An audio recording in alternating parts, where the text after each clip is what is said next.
መዝሙረ ዳዊት ምዕራፍ 133 መዝሙር 133 በግዕዝ አነብላችሁና ዛሬ ቅዳሜ ከሚነበቡ 20 ምዕራፎች መካከል ነው።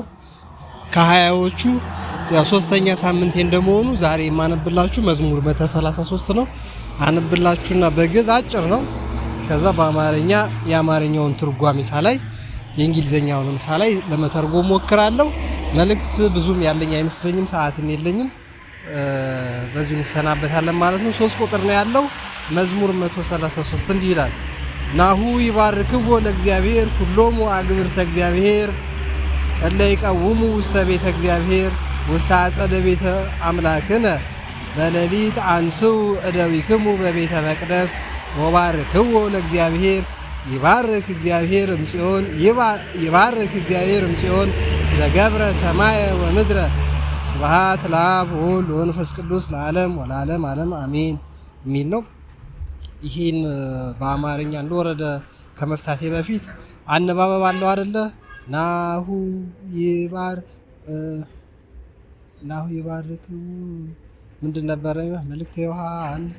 ናሁ ይባርክዎ ለእግዚአብሔር ኩሎሙ አግብርተ እግዚአብሔር እለ ይቀውሙ ውስተ ቤተ እግዚአብሔር ውስተ አጸደ ቤተ አምላክነ በሌሊት አንስው እደዊክሙ በቤተ መቅደስ ወባርክዎ ለእግዚአብሔር ይባርክ እግዚአብሔር እምጽዮን ዘገብረ ሰማይ ወምድር ስብሐት ለአብ ወወልድ ወመንፈስ ቅዱስ ለዓለም ወለዓለም ዓለም አሜን የሚላለ አነባበብ ማለት ነው።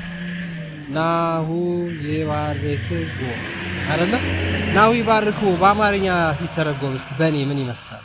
ናሁ ይባርክዎ እግዚአብሔር ኩሎሙ አግብርተ እግዚአብሔር፣ እነሆ ዛሬ የእግዚአብሔር ባሪያዎች የሆኑት ሁሉ እግዚአብሔርን ያመሰግኑታል። እለ ይቀውሙ ውስተ ቤተ እግዚአብሔር ውስተ አጸደ ቤተ አምላክነ፣ በእግዚአብሔር ቤት የሚቆሙ አምላካችን እግዚአብሔርን ያመሰግኑታል። በሌሊት አንስኡ እደዊክሙ በቤተ መቅደስ፣ በቤተ መቅደስ የምትኖሩ በሌሊት እጆቻችሁን ወደ እግዚአብሔር አንሱ።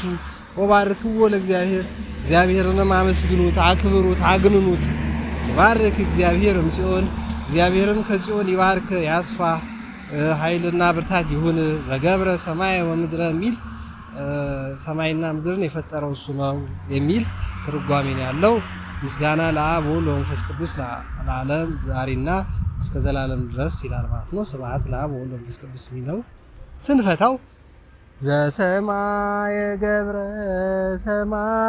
ገብረ ወምድር ሳረረ አልቦዘ እያብዮ ለአምላክነ አልቦዘ እያብዮ ለአምላክነ ሰማይን የዘረጋ መሬትን ያጸና።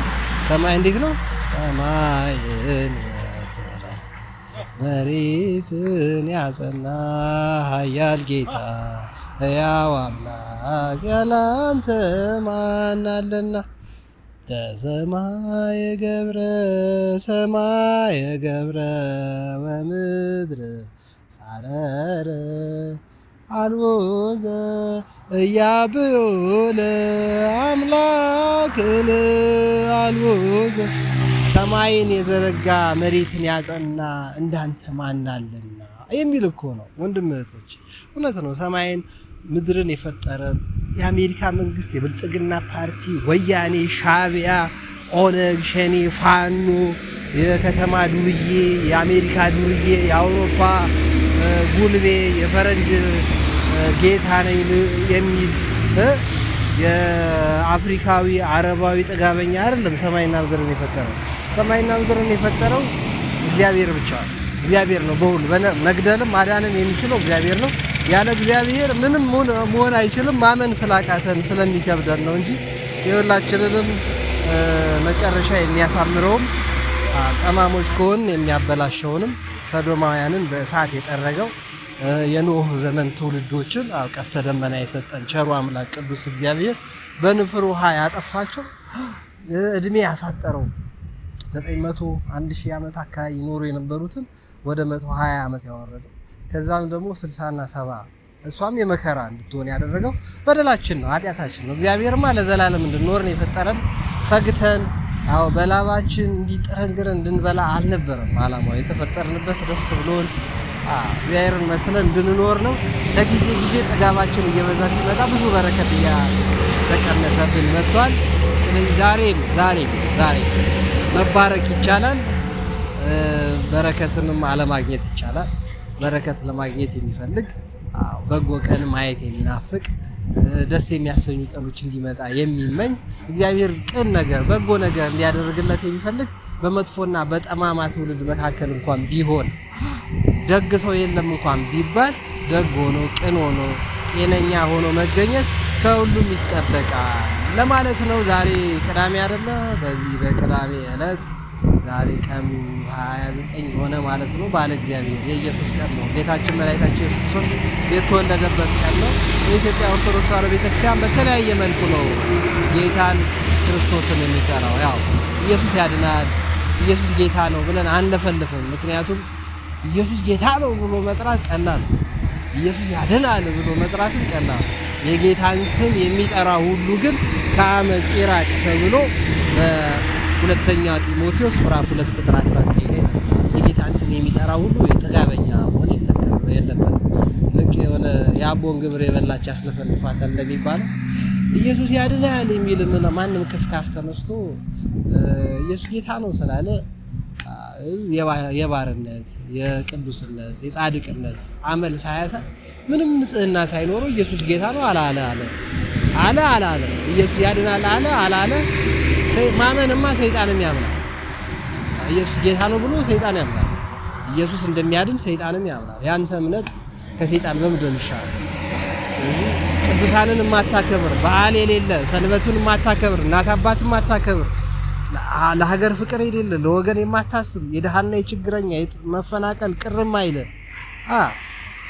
ስላለ ጥጋብህን ምቾትህን የምትመኝ ከሆነ ገነትን ምድር ላይ መስራት የምትፈልግ ከሆነ ለአንተ ኢየሱስ ጌታ ነው አላልክ ምን በረከት አለ? እንደውም መቅኖ ታጣለህ፣ ልትቀሰፍም ትችላለህና ወንድሜ ተረጋግቶ መኖር ይሻላል። የጌታን ስም ደግሞ የሚጠራ ከአመጽ ነው መራቅ ያለበት። አመፀኛ ሊሆን አይገባው። ደግ፣ ቅን፣ ጤነኛ ለሰው የሚያስብ ራሱን የሚያከብር አምላኩን እግዚአብሔርን የሚፈራ መሆን ይጠበቅበታል ማለት ነው። የጌታን ስም የሚጠራ ሁሉ ከአመጽ ይራቅ። ኢየሱስ ጌታ ነው የሚል በሙሉ ከአመጽ ሊርቅ ይገባዋል። በተለይ ፕሮቴስታንቱ ዓለም በጣም ቢያደርግላችሁ ኢየሱስ ጌታ ነው እንደምትሉት እናንተ ባሪያዎች ሆናችሁ ብትገኙ እንዴት ደስ ይላል። እናንተ ግን የሰይጣን ባሪያ እኮ ነው የምትመስሉት። ኢየሱስ ጌታ ነው ብሎ የሚጮሁ ሰዎች ሳያቸው የሰይጣን ባሪያ ነው የሚመስሉት። ግን ማላገጫ እኮ አይደለም፣ መቀለጃ አይደለም። አብርሃም ኢየሱስ ጌታ እንደሆነ ያምናል። ሙሴ ኢየሱስ ጌታ እንደሆነ ያምናል። ኤልያስ ኢየሱስ ጌታ ነው ብሎ ያምናል። ግን እብድ አይደለም፣ ቅዥቤ አይደለም። እንደዚህ በዘመናችን እንደምናያቸው ቀዣባሪዎች አይደለም። ቅድስት አርሴማ ኢየሱስ ጌታ እንደሆነ ታምናለች። ሰማዕቱ ቅዱስ ጊዮርጊስ ኢየሱስ ጌታ እንደሆነ ያምናል። ጻድቃን ሰማዕታት፣ ነገስታትና መኳንንት ኢየሱስ ጌታ እንደሆነ፣ አዳኝ እንደሆነ፣ መድኃኒት እንደሆነ፣ የዓለም መድኃኒት እንደሆነ ያምናል። ለስሙም ዋጋ ከፍለዋል። ክብር ያለው ቅዱስ አምላክ እግዚአብሔርም ስለሆነ መታሰቢያቸውን አላጠፋባቸውም። የሉተር መታሰቢያው ምን አለው? ዝዊንግላውን በምኑ ይታሰባል? ጆን ካልቪናውን በምን ይታሰባል? አሁን ይሄ ቅዥቤው ጆቫ ዊትነስን የመሰረተው ቻርልስ ቴዝራ ስራውን ምን የሚያሳስብ ነገር አለ? ኦንሊ ጂሰስ የሚባለው ጠቅላይ ሚኒስትር ኃይለ ማርያም ደሳለኝ ያለበት የሐዋርያት እምነት ነኝ የሚለው ኦንሊ ጂሰስ የሚሉት ፕሮቴስታንቶቹ አሁን አባ ተክለ ማርያም ምን መታሰቢያ አላቸው? ቢሾፕ ፈቀለ በይህ የሚባሉ ገድላቸውን ጽፎ በጣም ነው ይዘገነነኝ፣ ይሰቀጥጣል፣ በጣም ይከብዳል፣ ያስጠላል። በእውነት ለማንበብ ቅፍፍን ያለኝ እነዚህ ኢየሱስ ጌታ ነው ኢየሱስ አዳኝ እንደሆነ የሚያምን በህይወቱ በተግባር ሊመሰክር ይገባል። በረከት ሊያገኝ ይገባዋል። መጋደሉ ሊታይ ይገባል። ኢየሱስ እግዚአብሔር አምላክ እንደሆነ የሚያምን ፍሬ ሊኖረው ይገባል። ፍሬ ከሌለው ከጨለማ ዓለም ጋር አትተባበሩ አይደል የሚለው? እግዚአብሔርን የሚያምን ክርስቲያን እንደሆነ የሚያምን ክርስቲያን የሆነ ሁሉ እግዚአብሔርን በትክክል የሚያምኑት ሁሉ ሰማይና ምድርን የፈጠረው እግዚአብሔር እንደሆነ የሚያምን ጤነኛ ሆኖ ሊኖር ይገባዋል። ሊክለፈለፍ አይገባውም ለማለት ነው። መልካም ቅዳሜ ይሁንላችሁ። ተረፈ መዓልቱን ይባርክልን፣ ይቀድስልን፣ መጨረሻችንን ያሳምርልን። ይመቻችሁ ወንድነቶች፣ ይመቻችሁ።